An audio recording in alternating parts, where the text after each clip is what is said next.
بعض اوقات ایسا ضرور لگتا ہے کہ شاید ہماری دعائیں تہجد سے بھی پوری نہیں ہو رہی،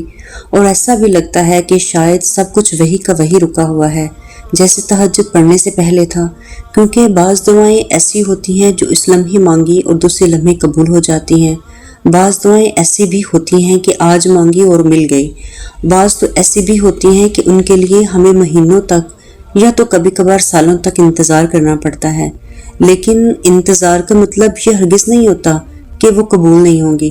بس ہر آزمائش کا وقت مقرر ہوتا ہے اور اس مقرر وقت تک تمہیں صبر کرنا ہے اور مانگتے رہنا ہے۔ دعائیں ہمیشہ قبول ہوتی ہیں، اور تہجد کی دعائیں تو ہوتی ہی ایسی ہیں جن کے نصیب میں ان کے سوا کچھ نہیں ہوتا۔ تہجد کی دعائیں بہت سٹرونگ دعائیں ہوتی ہیں، اتنی کہ بندہ پہلے ٹوٹ جائے، لیکن یہ نہیں ٹوٹتی جب تک اللہ کا پیار نہ لے لے،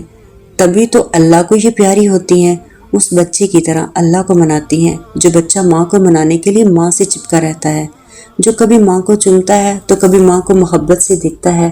اور پتہ ہے ماں تو بہت ہی جلد مان جاتی ہے جب اسے منایا بھی نہیں چاہتا۔ وہ تو پھر اللہ ہے نا، پیار کرنے والا، اللہ بہت محبت اور رحم کرنے والا ہے۔ وہ تو کہتا ہے کہ میرے بلانے پر تہجد تک آئے تو خالق سے لٹا دوں کہ بہت جلد۔